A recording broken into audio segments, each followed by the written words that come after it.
Today is Tuesday, May 17th, 2022. It is 2 p.m. This is Samuel J. Ally, representing the City of Savannah's Municipal Archives as a volunteer. I am here interviewing Mayor Van Johnson for the Savannah Proud History Project. We are conducting this interview in City Council chambers at City Hall. Thank you for joining us today. Let's begin with some biographical information. Sure. Please tell us your full name, how you self-identify, and what pronouns you use. My name is Van R. Johnson. I am a straight male, and I identify he, him, and his. Thank you. When and where were you born, Mayor Van Johnson? Brooklyn, New York.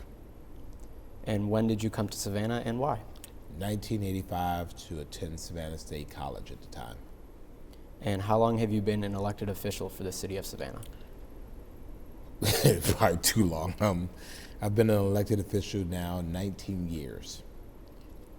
16 years as city councilman, and I'm in the third year as mayor. Thank you. Now let's turn to the subject of today's interview, the Proud Savannah Task Force. First, can you tell us what PROUD stands for? Sure. PROUD stands for Principles, Resources, Outreach, Unity, and Education. But it was also a play off of pride, saying that we're proud to be in Savannah, and then that people are proud to be who they are in Savannah. Wonderful, thank you. And what is the overall scope and mission of the task force? Well, when I was running for office and ultimately in my inauguration, I talked about creating seats at the table for people where seats were not before, and to be very, very intentional about that. Savannah is a city that people of varying sexual orientations love, and I think we wanted to be intentional about creating a seat there. We want Savannah to be the place where people of all orientations love to be, and that they're accepted for who they are.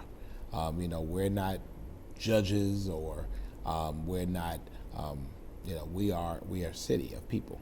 And so in that, we wanted to make sure we did that. So soon after I got elected, in the midst of a pandemic, I created the Proud Savannah Task Force to be able to create liaisons from both within the city and outside the city to make sure that we were keeping in good communication, close collaboration, close coordination, and close partnership with our Lgbtq plus community. Thank you.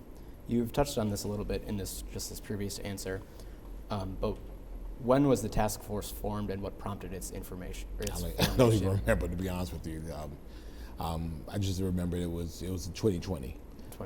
And so, again, we were in the midst of a pandemic, but it was an opportunity for us. I reached out to some of our major organizations and some people that I knew were LGBTQ leaders, and floated the idea of having a task force that would help promote better communication. I've been witness to times where things would happen in the LGBT community, and where they're running to the city of Savannah trying to create communication. It's like, no, let's formalize this relationship. And so Proud Savannah was the formulation and the codifying of this relationship, in which we would have people in our community, these warriors in the community, if you will, the LGBT community, would have an open door to the mayor's office and thusly to City Hall. Thank you. What was the public's reaction to the formation of the task force? Well, actually, it was overwhelmingly positive. Obviously, we had heard from many LGBTQ people that were excited that Savannah took this very, very forward, intentional step. We've heard from parents of people who are LGBTQ plus, and they talked about how they appreciated the fact that we were doing some active outreach. We got some negative comments as well, but we get negative comments about everything we do. So, but I felt overwhelmingly the response was positive. I'm happy to hear that. So how many members comprise the task force, and how are they selected or appointed? I believe it was 20, but I can't really remember now. It's now been a little bit of time, but most of it was just, I selected them. I selected them based off relationships that I had and then some based off of relationships that they have with the LGBT community. So, for example, Pastor Candace and Elder Erica Harnett are LGBTQ leaders in our community, particularly in the faith side, so I knew them, and so we wanted them to be a part.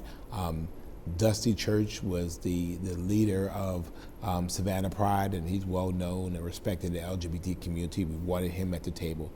Mark Hill and Pam Miller are LGBTQ plus veterans in Savannah. Everybody knows them. They have been out there, so we definitely wanted them to be a part. Nick Zola, who is our public information officer, he's the mayor's liaison to Savannah Pride.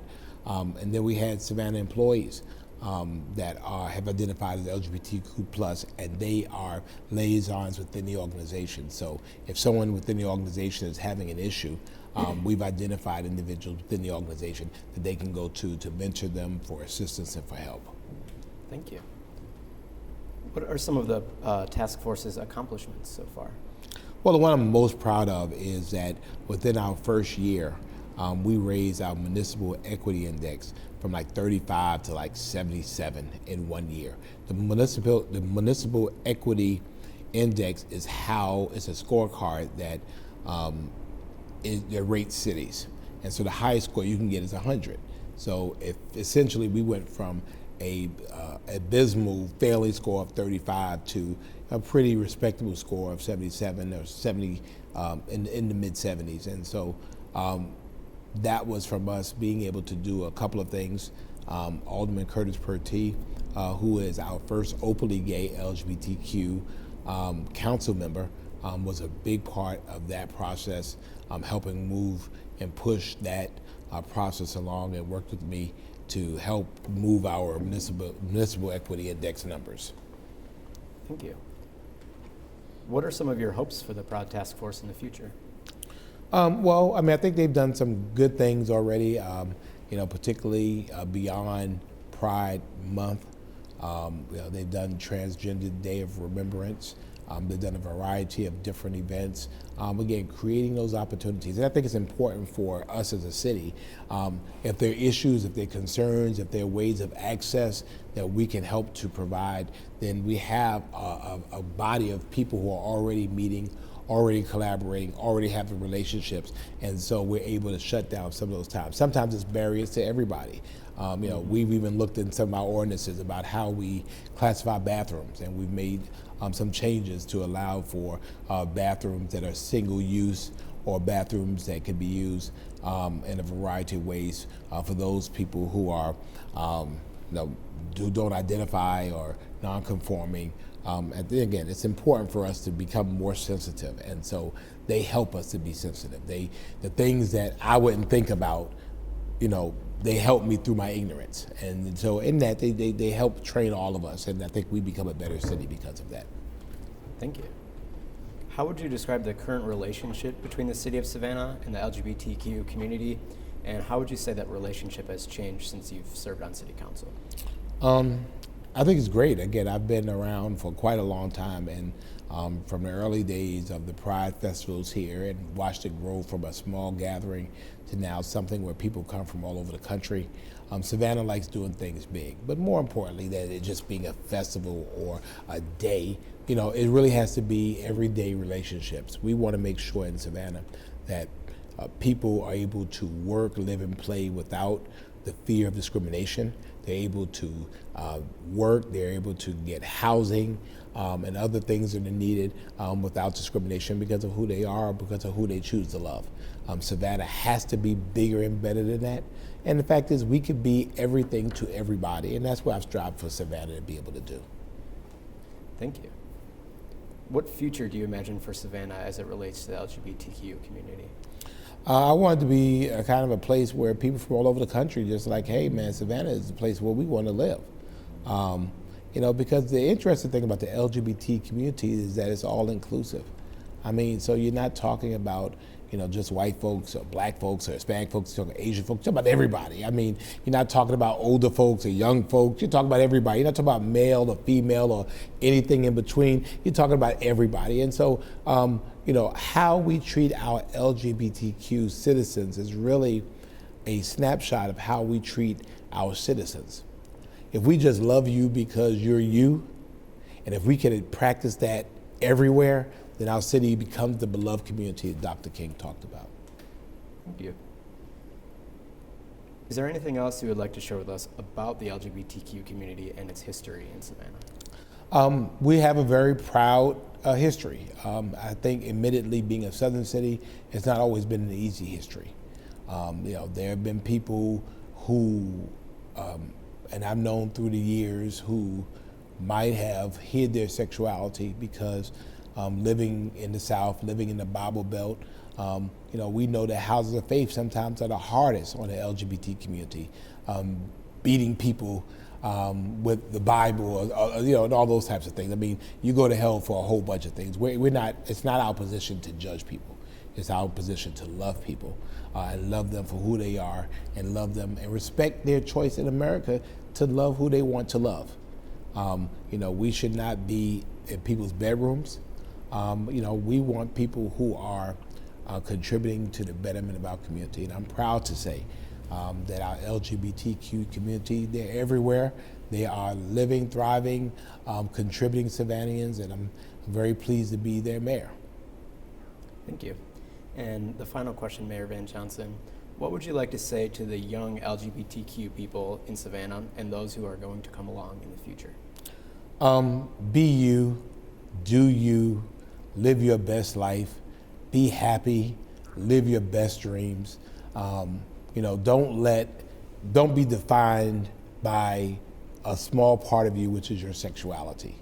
I mean, the sexuality is a part of who you are. Don't be defined by that. And again, you are a whole bunch of things. You're maybe a son or a daughter. You might be a niece or a nephew.